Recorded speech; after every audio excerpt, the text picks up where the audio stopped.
اور دوسرا قبلہ بیت المقدس ہے، ہمارا بھی ہے نا، اگرچہ سابقہ قبلہ ہے لیکن ہمارا بھی تو بیت المقدس ہے، کئی معاملے میں تعلق ہے۔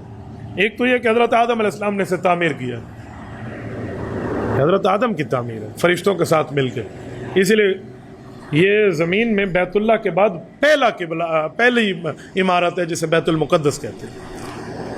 پھر حضرت سلیمان علیہ السلام نے اس کی تعمیر نو کی، پہلے انہوں نے نہیں بنایا، پہلے حضرت آدم علیہ السلام نے بنایا۔ بیت المقدس میں اللہ کے رسول نے نماز پڑھائی ہے، انبیاء کرام نے، آپ کو پتہ ہے کتنی بار پڑھائی ہے؟ 2 بار پڑھائی ہے۔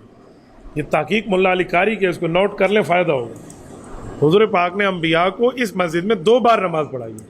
ملا علی قاری رحمہ اللہ مرقات شرح مشکات کی 9ویں جلد بابٌ فی المعراج میں لکھتے ہیں حضور پاک نے جاتے وقت آسمان پہ شروع میں نماز پڑھائی، وہ صلاۃ خصوصیہ تھی، خصوصی نماز تھی، کیونکہ ابھی فرض تو بھی نہیں تھی، نماز کے احکام آئے نہیں تھے، انبیاء کی امامت کرائی، صلاۃ اختصاصیہ، صلاۃ خصوصیہ، اور ایک واپسی پہ پڑھائی۔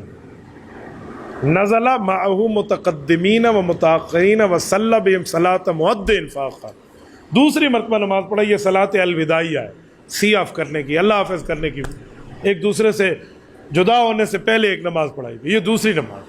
تو حضور علیہ السلام نے 2 نمازیں یہاں پڑھائی ہیں۔ تو جس مسجد کے امام اللہ کے رسول ہوں اس سے مسلمانوں کو تعلق نہ ہو تو اور کیسے ہوگا؟ تو بیت المقدس سے ہمارا بھی تعلق ہے۔ تو حضرت عمر جب فتح کرنے گئے ہیں نا، تو حضرت ابو عبیدہ بن جراح رضی اللہ عنہ کی قیادت میں لشکر اسلام پہنچ چکا تھا، لڑائی اور پوری ترتیب چل چکی تھی، لیکن وہ بیت المقدس حوالے کرنے پر راضی نہیں تھے۔ ایک دن کافروں کے سردار نے آ کر حضرت ابو عبیدہ بن جراح سے کہا کہ اگر بغیر لڑائی کے آپ کو یہ جگہ مل جائے، تو انہوں نے کہا بہت اچھا، تو پھر ہماری ایک شرط پوری کر دیں۔ صحابہ حیران ہو گئے، بغیر لڑائی کے دے رہے ہیں، کیا شرط ہے؟ انہوں نے کہا تم اپنے امیر المومنین کو بلا لو، بس وہ آ جائے، ہم چابیاں دے دیں گے۔ انہوں نے کہا یہ تو مدینہ طیبہ اور ہم فلسطین، کب ہماری شرط ہے چاہے 1 سال کیوں نہ لگ جائے۔ حضرت عمر رضی اللہ عنہ کو خط لکھا گیا، تو حضرت عمر نے صحابہ سے مشورہ کیا کہ جانے میں پھر حرج کیا ہے؟ کہا جی آپ سفر فرمائیں۔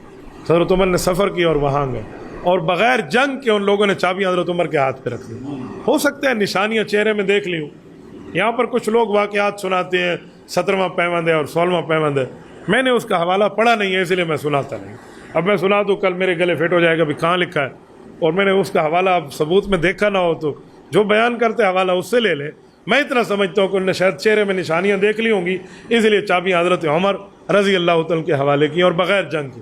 تو بیت المقدس جو اسلام کا پہلا قبلہ ہے، یہ بھی حضرت عمر کی وجہ سے فتح ہے۔ تو کم کارنامہ ہے کہ کل 2 قبلے ہوں اہل اسلام کے، اور دونوں قبلے عمر فاروق فتح کر کے آپ کو دے دے، اس سے بڑی بات کیا ہے؟